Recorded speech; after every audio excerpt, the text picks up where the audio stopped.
Welcome to the Trustbound Podcast.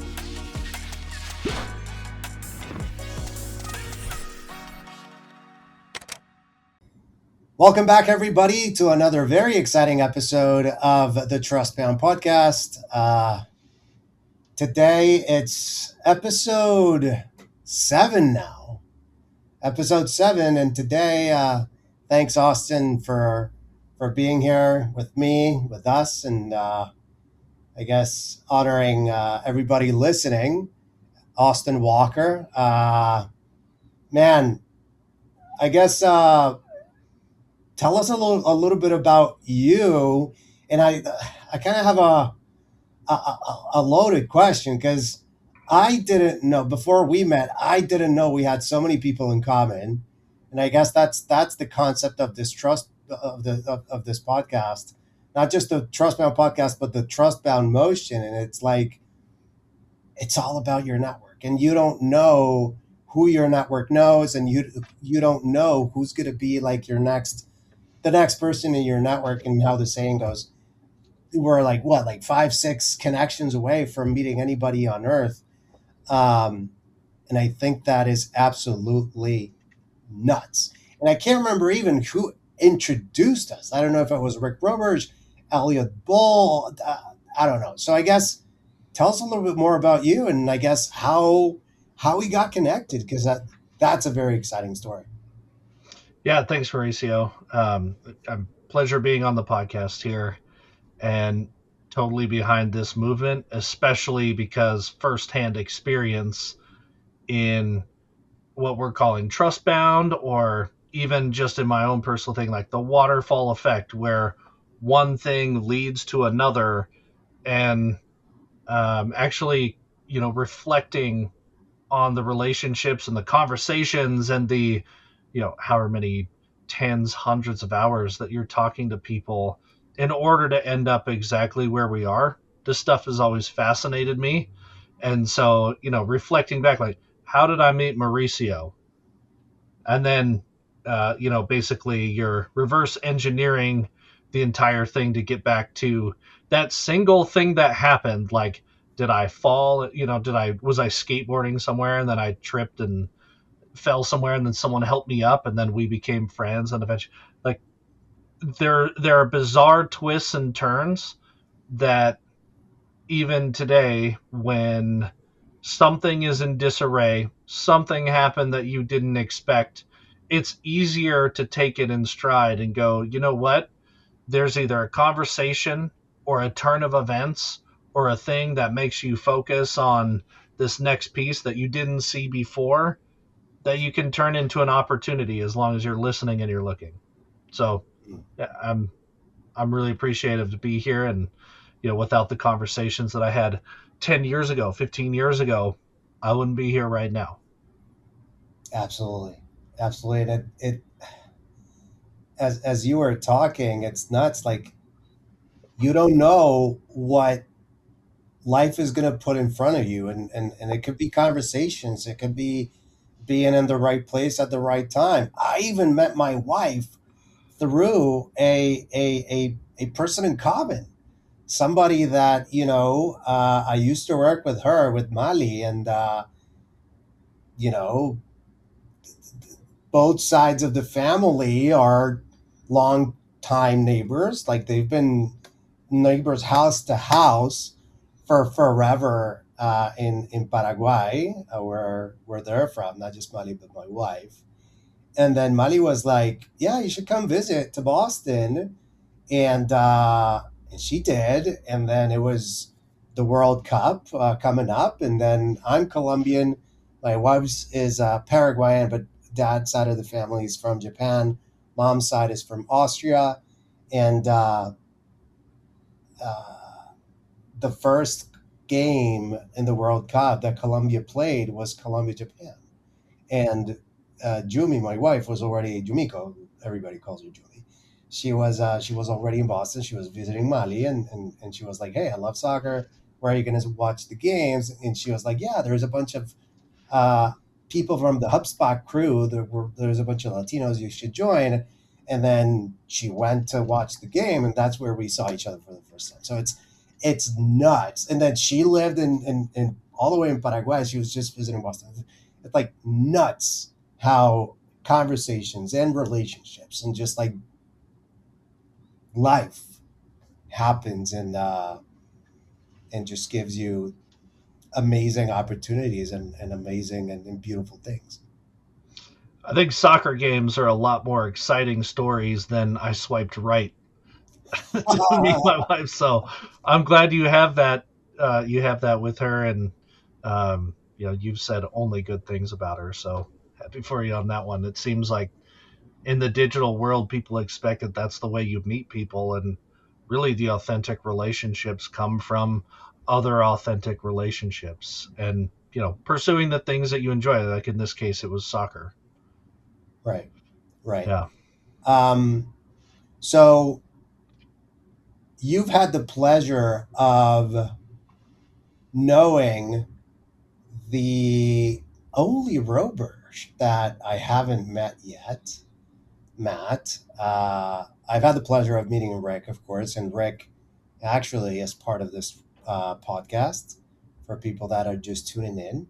Um, and of course, I met Mark a long time ago. I've known Mark for a long time ago.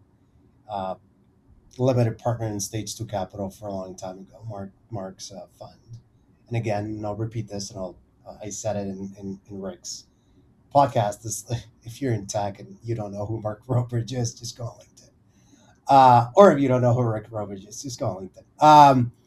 I'd But I call I'd call the HubSpot 1-800 number and just ask if they know who that person is, and they'd probably be like, "How do you not know?" Yeah. right, right. Uh, so I guess how did you end up meeting Rick and Mark and Matt and I guess it's years of just relationship after relationship and conversation after conversation that even ended up not just us meeting, but us recording this podcast today.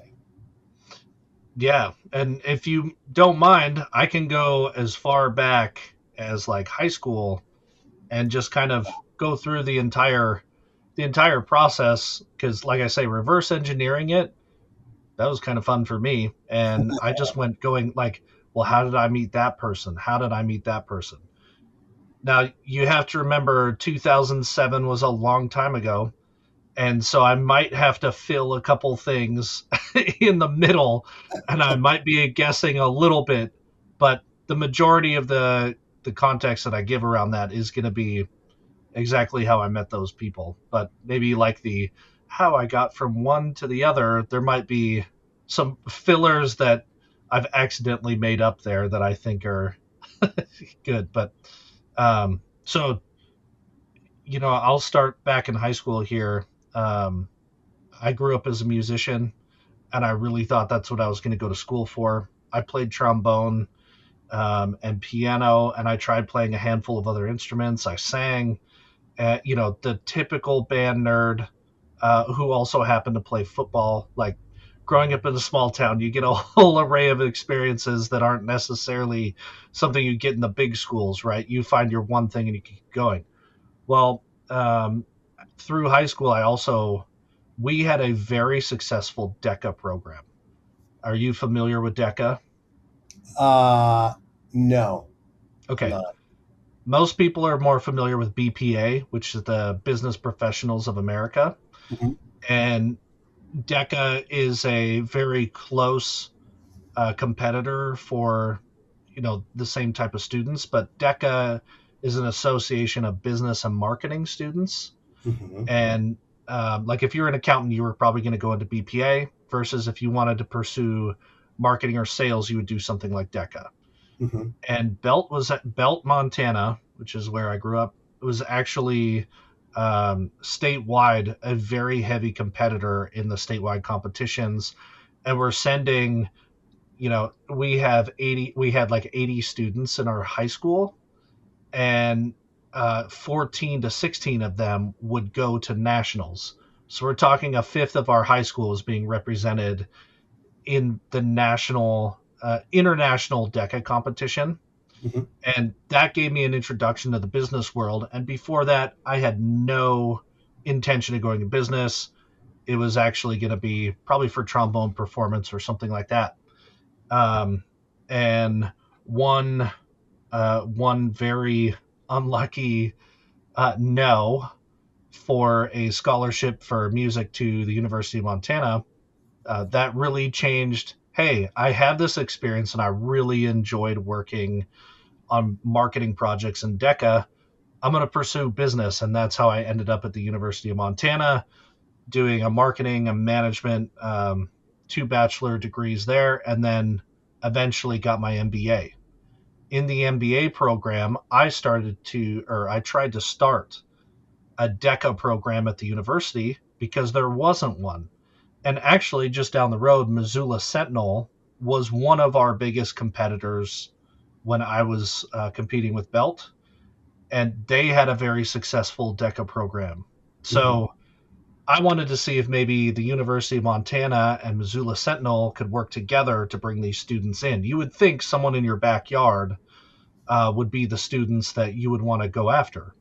Hmm. And I talked to the dean at the business school, and he flat out said, no, we have a marketing club, and this is the same thing. To which I was furious and went, no, that's not the case. I think I ended up in his office 3 or 4 different times trying to push this through, and it never worked. That's okay. I found a different avenue in the entrepreneurship club, and I started regularly attending those meetings, and entrepreneurship had been in my blood since I was like 6. So the president at that time, her name was Christina Henderson.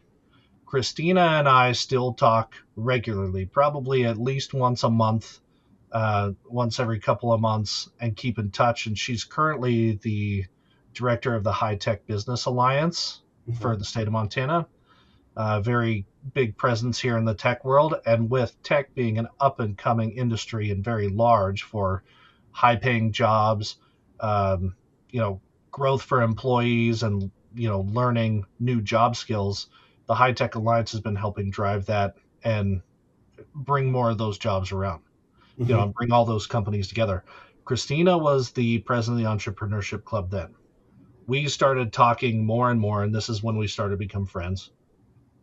And eventually she asked me if I wanted to take on the Entrepreneurship Club. Completely blown away. I was, very honored to, like, oh, thank you.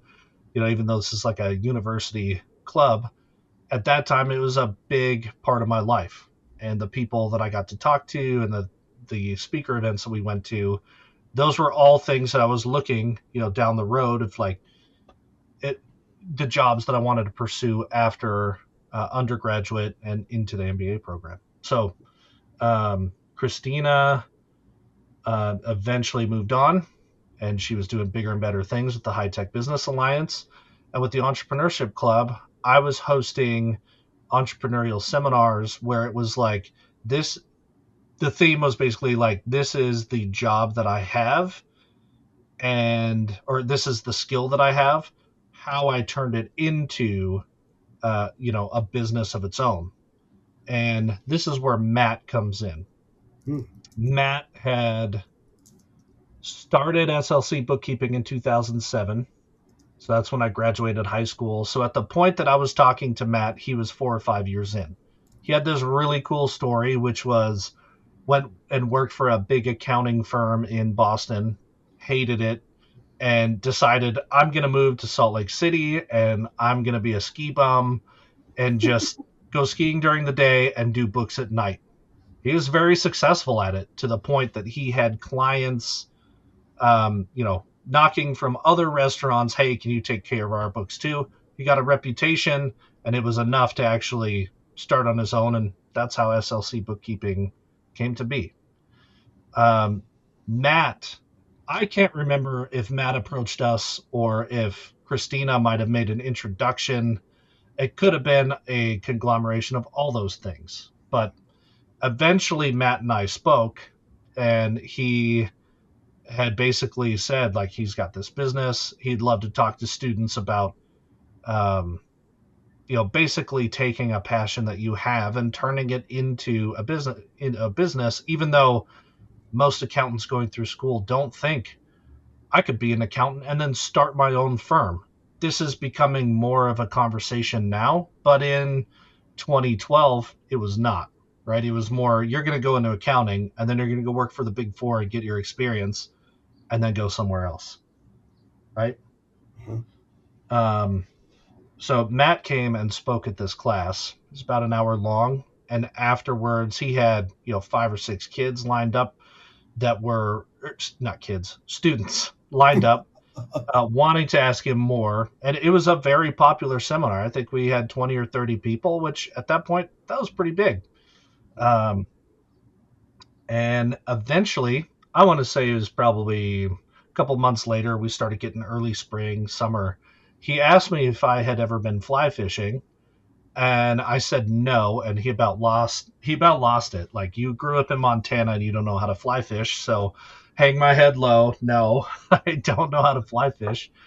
And he invited me out to Rock Creek, which is 15, 20 miles from here, and some of the best fly fishing uh, known to man, right? Like the some of the stories in A River Runs Through It happens to be in this, not just in Rock Creek, but on the Blackfoot, the Clark Fork, and the rivers that are literally just outside of our door, right? And Mhm. I had no clue how to do it.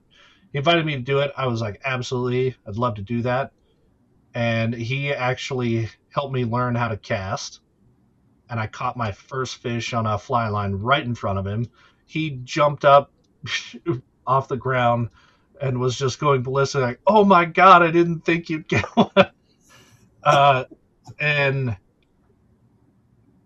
after we got to that point, the conversation went into the entrepreneurship club, what I was doing in the MBA program, and what I was going to do after.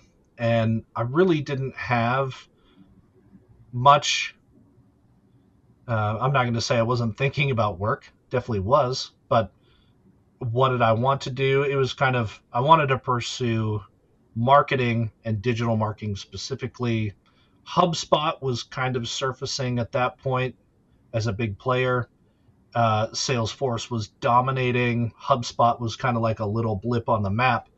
And he was like, we've got this company. I'm not really sure what we should be doing in marketing, but I'd like to bring in someone that can help us, pursue that aspect. And there we go. That is how I started with SLC bookkeeping.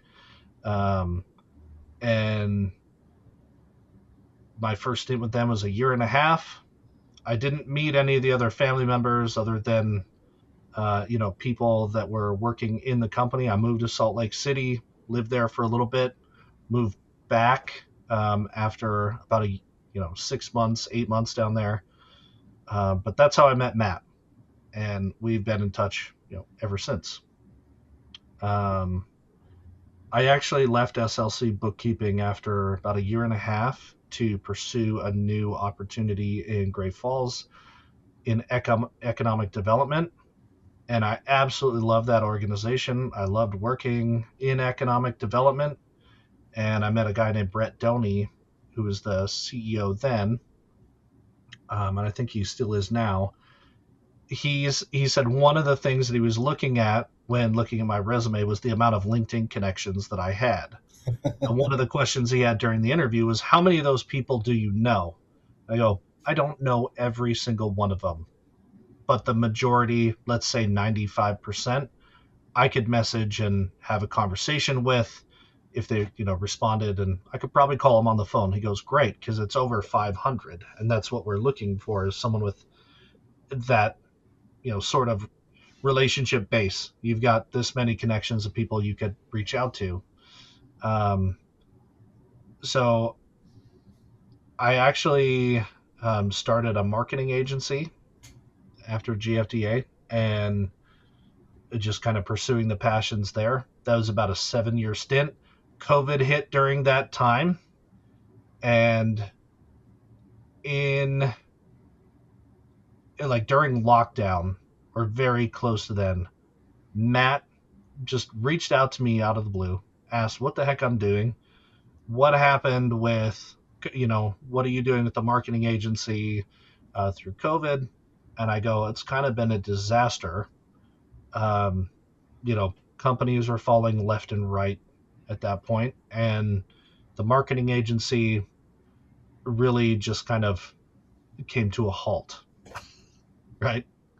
Mhm. Um, so even just having that connection from however long ago, at that point, it was like Matt surfaces back, and we'd seen each other around town at that point. I was back in Missoula, and he offered me a position there again, and I gladly took it. And I'd been working in HubSpot for a long time, and SLC bookkeeping was using that, and it just all these things were coming together. And in that time too, I had met Mark at like a Thanksgiving or a Christmas get together at their house. And at that point, I had no clue. Don't hate me on this. A lot of people are going to hate me for this, but I had no clue that Mark um, had done the things that he did for HubSpot. At that point, he was just Matt's brother. And beyond that, I was just hanging out with him at this, at this party at their house. So, um, I think I probably missed a lot of good conversations there, but also at the same point, it's like he's got celebrity status in the HubSpot world, and at least I didn't have to get like the cold sweats or like get really nervous around him and maybe pass out. So, um, but so even just in the last couple years, I've known Rick for a while. I've known about him, and I had known about the sales training that he did, and even in my first stint with SLC bookkeeping, it was a year and a half of, uh, looking at his posts that he had been posting on Rainmaker and reading through that material. And we were, linking to some of his stuff. So I already knew about Rick, but ultimately I moved from a marketing role into a sales role in SLC bookkeeping. And the introduction to Rick was more of a stepping stone in my professional career. And Rick definitely accelerated my ability. Like I'd done sales positions in the past, but you're taught like at Sears to be super nice to everyone in these really gimmicky, gross ways. Rick was able to turn me into like, this is how a professional salesperson communicates and acts. You're not like acting nice. It's you're helping someone solve a problem, and that's what salespeople do. And I really love that. But um, yeah, Rick was a turning point for my sales career, and I'm still working in sales. I love the sales industry. And then when you start seeing like Matt and Mark, and Rick, that whole group of people, obviously they're all related too, but they all have different viewpoints on how sales should be done. And it's kind of interesting that you get to take a little piece from all three. Mhm. So Rick eventually brought me. Uh, I think Elliot was introduced to me from Rick. Elliot introduced the idea of Junto, and you and I met through Junto. So all that stuff happened kind of in a flash and probably within the last year or so. But here we are now. So we went, even not getting a scholarship in music to high school DECA, collegiate DECA, trying that, entrepreneurship club, on to meeting Matt, Rick, Mark. Those guys were all kind of in the middle, and now we're here. So, like a lifetime, I'd love to be in sales for the rest of my career. And it's amazing that it started way back then with a personal choice of, what you're going to school for. Um, Absolutely. yeah, there you Absolutely. go. That was probably a super long story to get to here, but hopefully it's insightful. Like you never know where the relationships that you have are going to take you. Absolutely, absolutely, and that's what's most special. Something that, well, you said a couple of great things, and I I guess the two things that resonated or that stuck the most to me is when you when you talk about meeting Mark, right? And even in those conversations with Matt, like it could be about business, right? It sometimes is about business, but what's most important is the relationship, right? That's right. And the way how you meant like the fly fishing element, that to me, like regardless if you did or didn't um ended up in, from that event, and you did, because then you ended up working with Matt. But regardless, if you take a relationship and it ends up being an opportunity for you to extract some sort of like business or money opportunity out of it, it the rawness of the relationship and I guess the what's the word that I'm looking for, um, the genuine relationship, it's what's most important, and I think that is crucial, not just to what you were talking through the I guess that timeline of how we met, right? And Yes. what took you from high school to here, and how different relationships just showed up in your life, um, sometimes reactively, sometimes proactively, but every single time because you were just focusing on the relationship itself and not like treating it as a transaction. Um, so that's the first thing uh, I guess that I took from that story. And what's most special is that totally resonates with me on how we ended up here, because Rick also introduced me to Elliot. Elliot and I connected. Elliot and I, we've crossed, chats and WhatsApps and emails and calls for the last what, like 6 months or maybe even more. um, I think sometimes I talk to him more than I talk to my wife.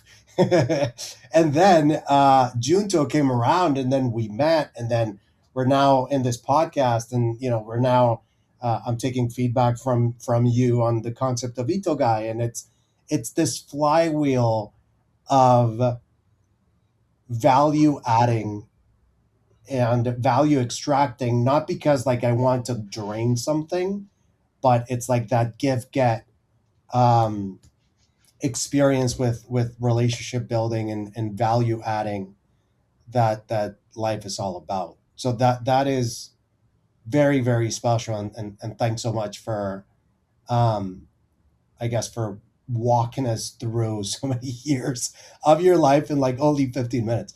um, Well, it's interesting you bring up the flywheel because HubSpot adopted that, a long time. It was the funnel, and now it's the flywheel because it represents removing friction in a company.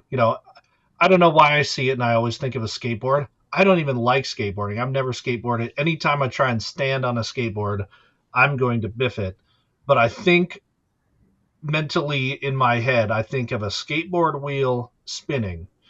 The more friction it has, the less it's going to spin, the harder it's going to be to, move the skateboard. But HubSpot, when they introduced that idea, I go, this is so much better than the funnel because we think of funnels and even the way that they were drawn is like you're almost falling into another one once the next level lets you go, right? But ultimately, when it comes to marketing or different operations in a company, it has to do with removing friction and making sure that that wheel can spin freely so that you're gaining revenue, growing customers, whatever it might be. Interesting you mentioned that because it's a HubSpot. Like they really leaned into that method. But when you're talking about the specialty of these relationships and how, um, when I think back, I could probably paint a family tree for at least the very close bits of all those people that I told you about: Yeah. Christina, Matt, Rick. Um, you know, learning enough about them to actually have those in mind and being able to recall them. Um, you know, it's not, um, I guess, taking a step back real quick. Like Matt's a good example of when we consider companies, we think of their brands, right? Like Mm. uh, Cheetos, let's see, McDonald's. Um, oh God, I'm thinking about fast food stuff. People are gonna make fun of me about that.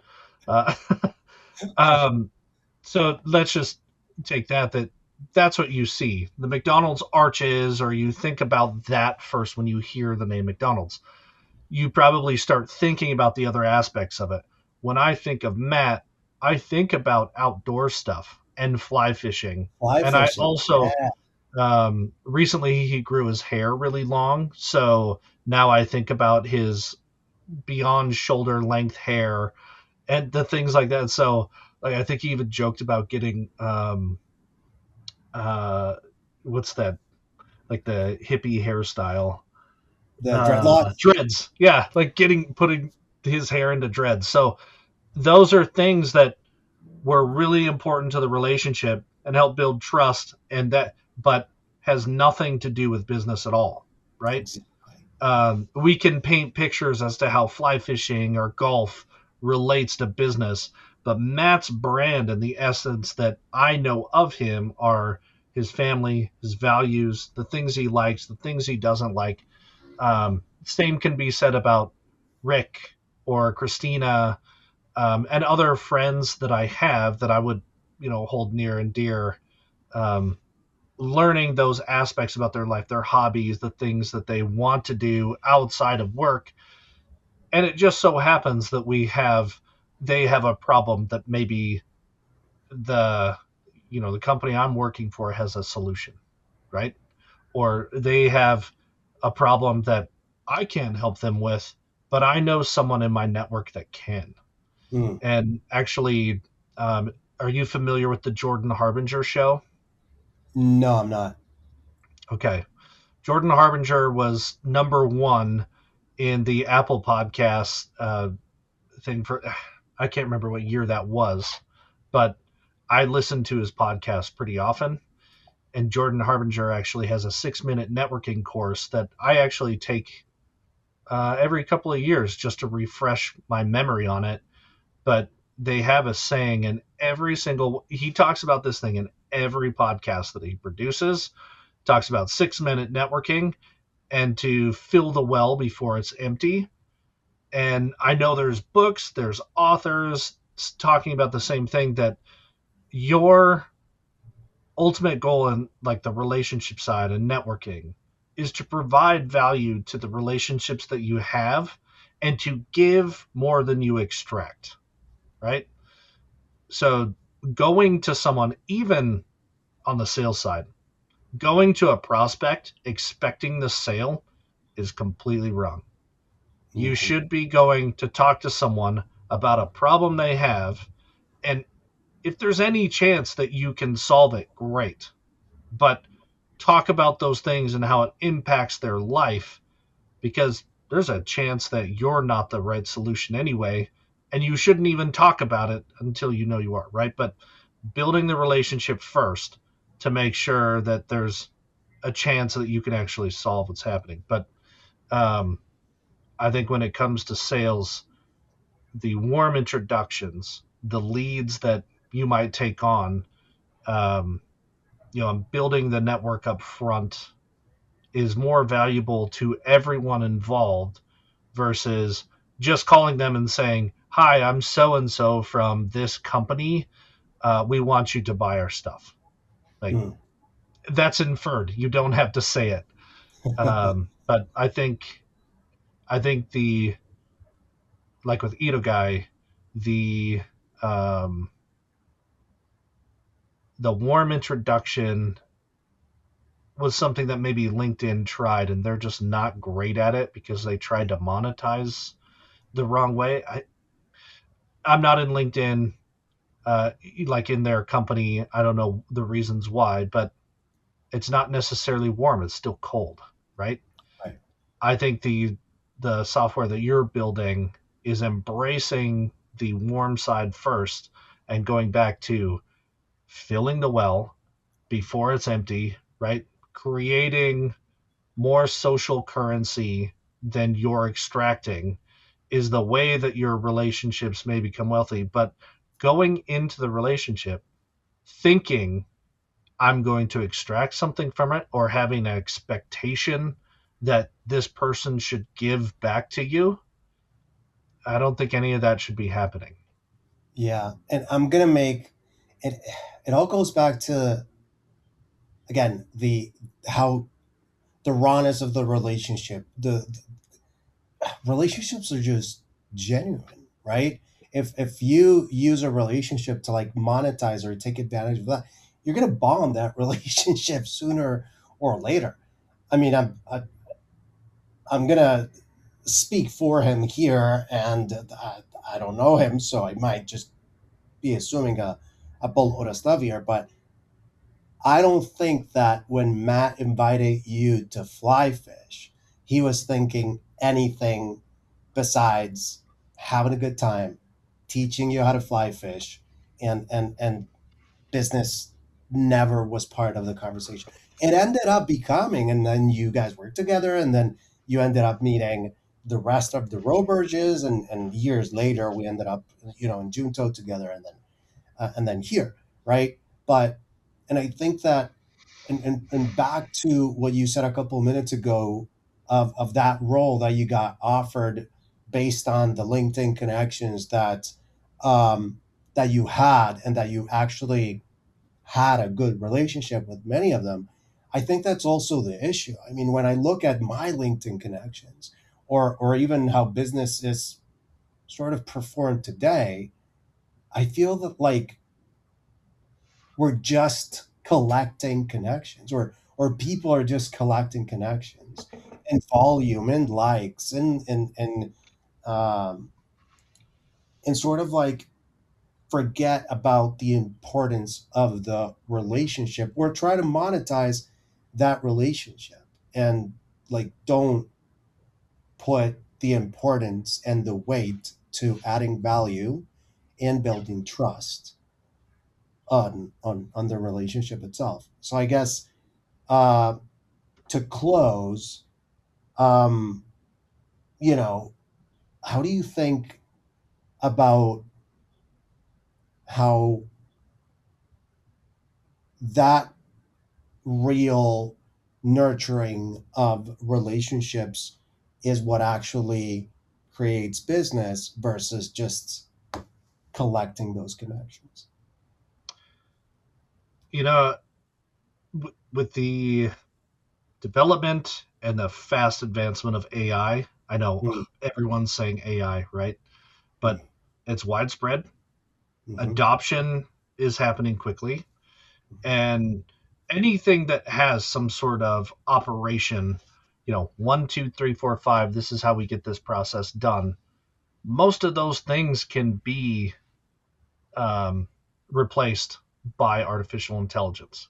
mm, Even even that first conversation, the cold call, the email outreach, our inboxes. You've probably felt it too, or mm, haven't you felt it with how many emails you get from what you can already tell is an AI bot wrote this, right? So tens of thousands of those can go out in an instant, and they're all personalized because there's a lot of information out there that AI can extract. LinkedIn is a good example.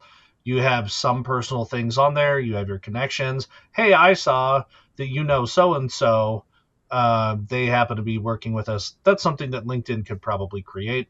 Um, but ultimately, I'm going to I'm going to refer to something that Mark Cuban said recently that has really stuck in my mind. Like Mark Cuban right now is pursuing stuff in pharmaceuticals and trying to take on that whole world. And I think that's a great thing. But he also has said artificial intelligence is going to kill a lot of the relationship that happens in those things. It's important to, like, we can stem back to a gazillion years ago. Socializing has been important to our mental well-being, and we can even take things like there's some shows on Netflix now about like the centurions and how are they living to be over 100. Why is this place, this little dot on the map, why are they living longer here? It's a tight-knit community, and they're all involved in each other's life, right? Mm. How much of that is playing into the psyche? But I'm getting a little off track here. What I'm going to say with Mark is he's saying that events and things that bring people together, because so many things are going to be stripped away that were uh, that were a part of the relationship. Socializing and having the relationship with someone is going to be even more value and even more important than it has been in the past. So if you have something like, if you're going to build a business, make sure it's something that brings people together, because we're going to be starving for it. Mhm. I agree with that. And I also think there is a point, like, I'm just going to say, pick on sales right now. There is a point that you mentioned trust earlier. Trust is one of the reasons why I'm going to sign a 50 or $100,000 check. Mm.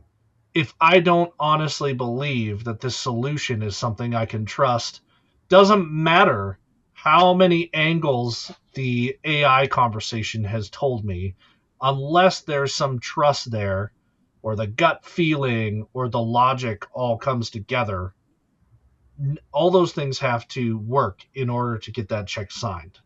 I Right. really think that for sales as a whole, the opportunity isn't going to be in the outreach, because a lot of that can be done through AI, but maybe it is more relationship driven. To, if you have the relationships with someone, you've already had these pre-built, why wouldn't they come to you first and ask, is this something you can help me with? Because they trust you, and also, you have a little bit of their best interest in mind. If you're friends, you've known each other, like, people that know each other closely aren't always trying to take advantage of each other, right? So, Right. and AI, it's not necessarily self interested, but it has no emotional ties to whether that person does well or not, Right. right? It doesn't make their days suddenly better. Yeah. I like to Or say, go ahead. Sorry. Sorry. Nope, that's it. Go ahead. I was going to say that I like to say that um, AI is taking over the world. Is going to continue taking over the world. It cannot process emotion though, like you mentioned. And let's hope that it'll never get to that point where it can process emotion and sort of like build and maintain relationships for us, because that, I guess, will be living in the real life matrix. um, but yeah, I totally agree with what you're saying, dude. So I guess um, I feel I already have the answer to this question, but I'd be remiss if I don't ask it. Um, when you hear the word trust bound, what comes to mind?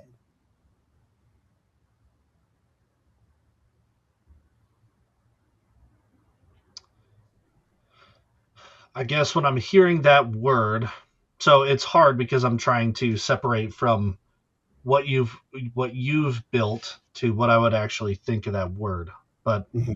um, inbound was a word that was built into my mind working in HubSpot for however many years it's been, right?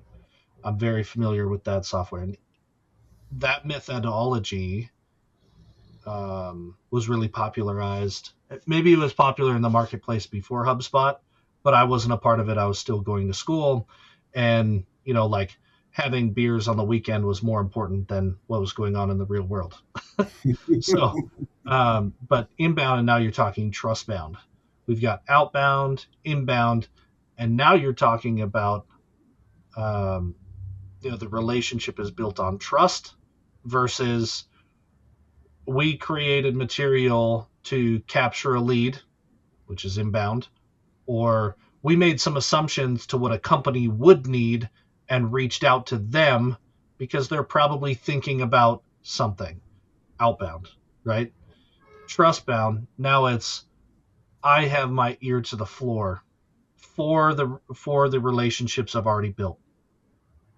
And the moment that I hear someone who might actually need help with something, here's a person that I know and trust, and I'm only going to put that relationship on the line if I really feel that the other person would say yes and the person that I'm hearing the problem from would appreciate the help, right? And I'm not going to make the connection if I don't trust that it would be a good fit. I'm not going to put my reputation on the line unless I trust that someone else is going to do it. So trust bound, that's what I think of when I hear it. And it might be because that's a principle I've been utilizing for a long time, like double opt in introductions. If I feel that a solution would be good for someone, or like a friend of mine, they're doing this thing, the person I'm talking to has this problem. I ask the person, if I made this introduction, would it be okay? Would it be okay? Do you think it would help? They might ask some questions like, do they do this? Do they do that?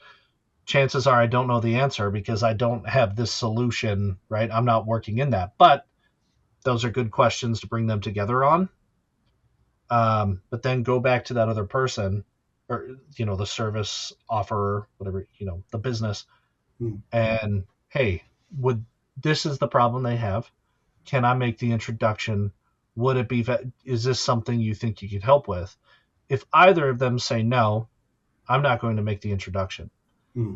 And if both of them say yes, I'm going to make the introduction, give a handful of points to these are things to maybe bring the conversation to. This is the problem that I heard. This is what they offer.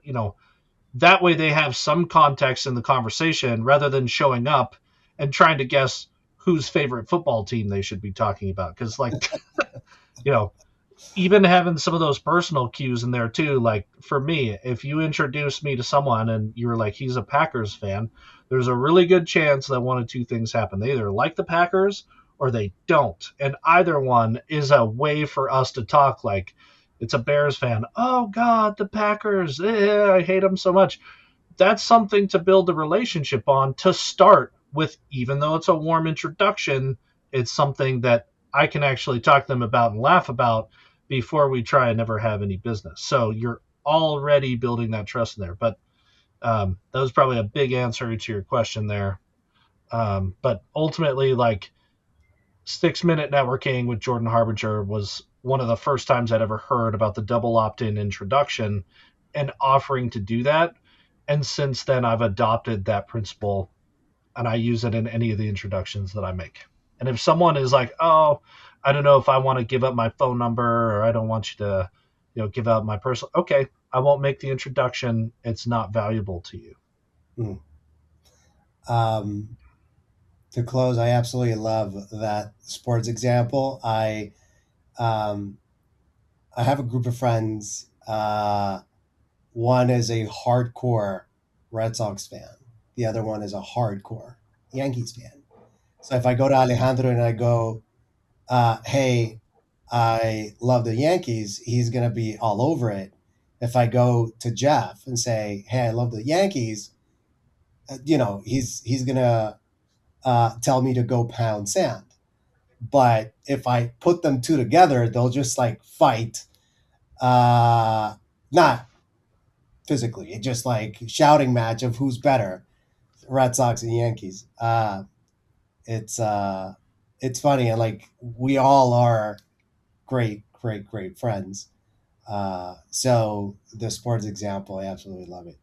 Austin, man, thank you so much for the stories, the time, and I guess for just giving our listeners a such a detailed example of how trust and relationships can influence somebody's life.